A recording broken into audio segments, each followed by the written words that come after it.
Assalamualaikum. Di sini saya akan melakukan pendidikan kesehatan terkait asam urat. Saya Siti Muzayana, NIM A002114, kelas 2C. Yuk kita simak. Assalamualaikum warahmatullahi wabarakatuh. Waalaikumsalam warahmatullahi wabarakatuh. Perkenalkan, saya Siti Muzayana, mahasiswa dari Universitas Pemadassawi. Sebelumnya, nama Bapak siapa, Pak? Pak Jauri. Bapak Jauri. Nama ibunya? Sarah. Sarah. Baik, di sini saya akan melakukan penyuluhan terkait penyakit asam urat. Tujuannya agar ibu dan bapak mengetahui apa itu penyakit asam urat dan penyebabnya karena apa. Nah, di sini saya akan menjelaskannya. Nanti waktunya 30 menit. Di akhir nanti saya akan memberikan evaluasi atau penilaian kepada ibu dan bapak apakah bisa memahami yang saya jelaskan atau tidak. Baik, apakah sudah siap Bapak Ibu? Ya. Kita mulai sekarang ya Pak, Bu. Ya. Bisa lihat di sini Pak, Bu. Jadi yang pertama asam urat.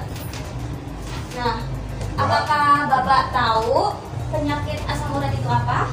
Tahu. Yang Bapak atau Ibu tahu penyakit asam urat itu seperti apa? Ya seperti pada sakit, semua Belakang. sakit, kabeh. Tentang itu.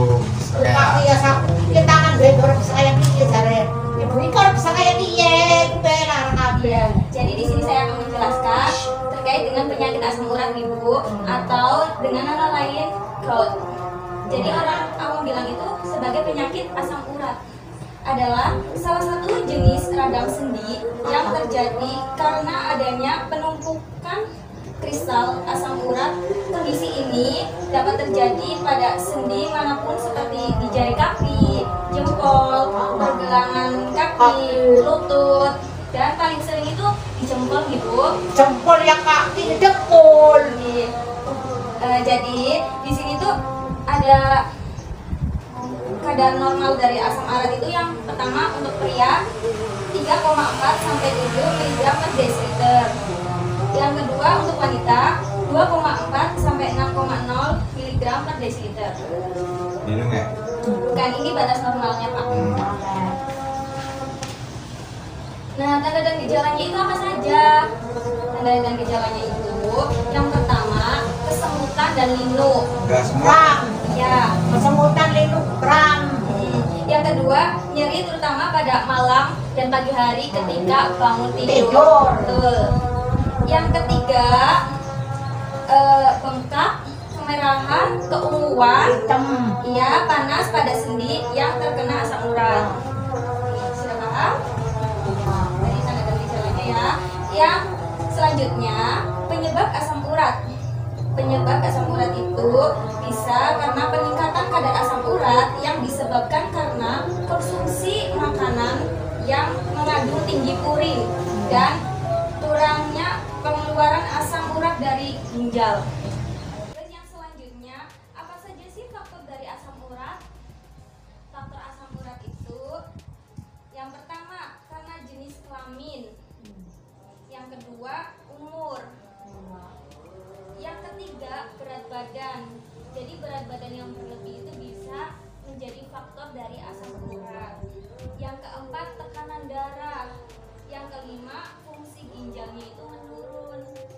Yang keenam, kebiasaan makan makanan yang mengandung diet purin yang tinggi. Nah, jadi harus dijauhi ya yang tinggi purin. Cara mengatasi asam urat. Yang pertama, melakukan pengobatan hingga kadar asam urat kembali normal. Yang kedua, kontrol makanan yang akan dimakan. Yang ketiga, menghindari makanan yang menyebabkan asam urat. Yang keempat, banyak minum air putih. Nah, sehari itu bisa nyampe 8 sampai 10 gelas per hari. Selanjutnya, makanan yang dihindari. Nih, makanan yang dihindari apa saja sih makanan yang dihindari?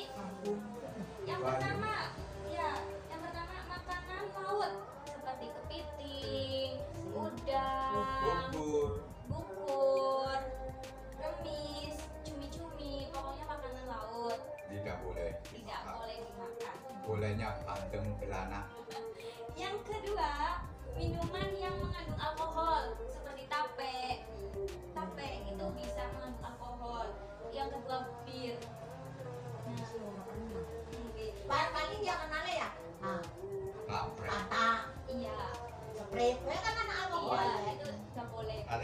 kecil lah kayak jus jeruk kok baru teh apa sih kayak teh pucuk. Oh.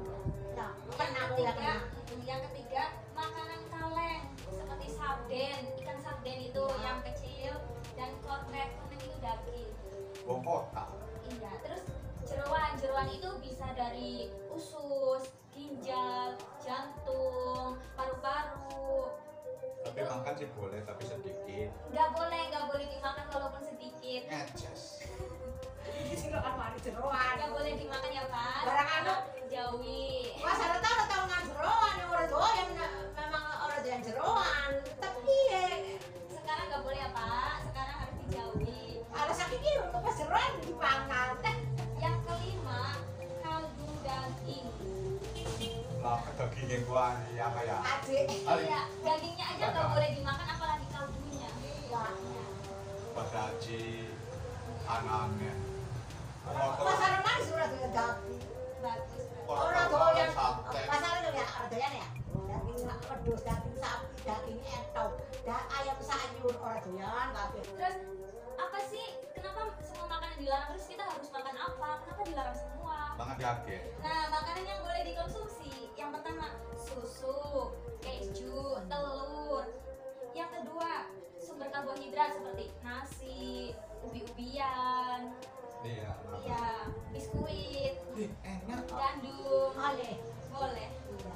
Yang ketiga, buah-buahannya seperti semangka, melon, nanas, jambu air, belimbing manis, semua yang mengandung air. Tapi wajar buah-buahan tuh harus seneng. Kan jeruk, Ya, jeruk pedang mana-mana nih orang hijau orang. Dilakat. Oh, anak gak suka, karena anak ada semangka. Tinggalnya nih mejane, lakat. Ya, tapi kan kadang-kadang kan udah kaya ya, anak kaya apa kepir, anak apel di orang ini, dasarnya bakal itu pakai mandor. Selanjutnya, terapi komplementer. Terapi komplementer ini yang tradisional. Di sini saya akan menggunakan daun salam. Jadi daun salam itu kita ambil 7 lembar atau 5 lembar, direbus dengan 2 gelas air sampai tinggal 1 gelas, terus diminum pada sore dan pagi hari. Jadi 1 hari itu 2 kali. Oke, sudah selesai nih Bu. Nah, sekarang ada yang mau ditanyakan? Nggak ada.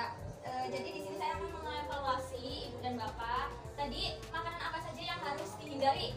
Angkung, Terus, hijau, ya brinjol, bayam, bayam, jasin, ya pokoknya sayuran yang Ya, hijau. ya. Ya.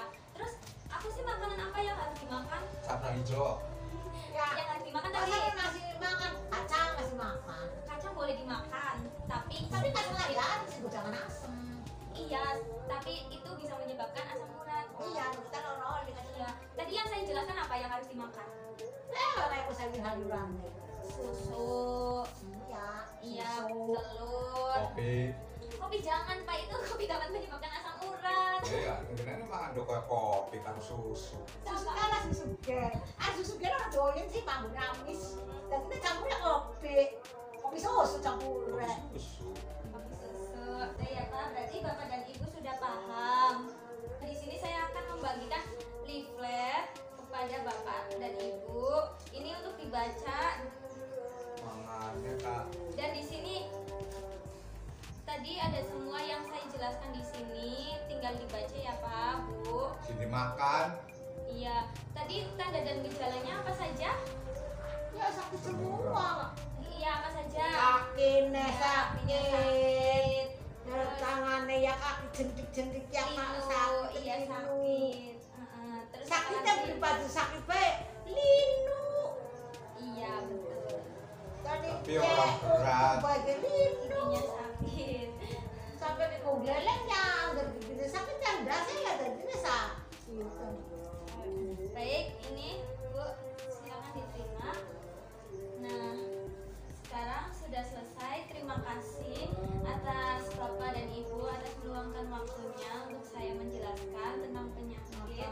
Semoga Bapak dan Ibu bisa menerapkan hidup sehat. Amin. Baik, saya izin pamit Ibu, Pak. Assalamualaikum warahmatullahi wabarakatuh. Waalaikumsalam warahmatullahi wabarakatuh.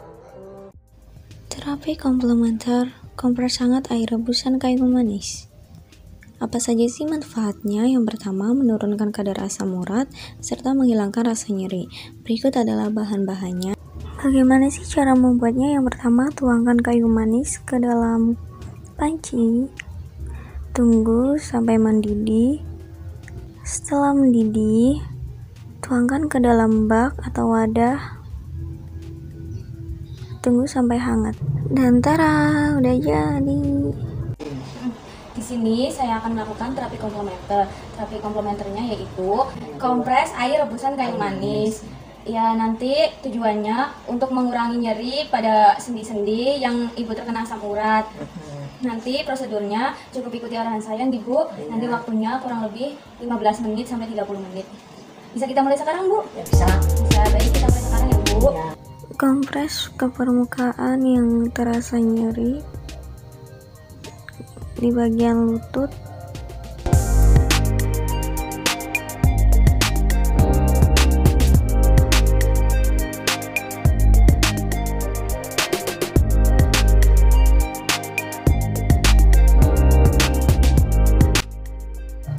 Selanjutnya di bagian pergelangan kaki.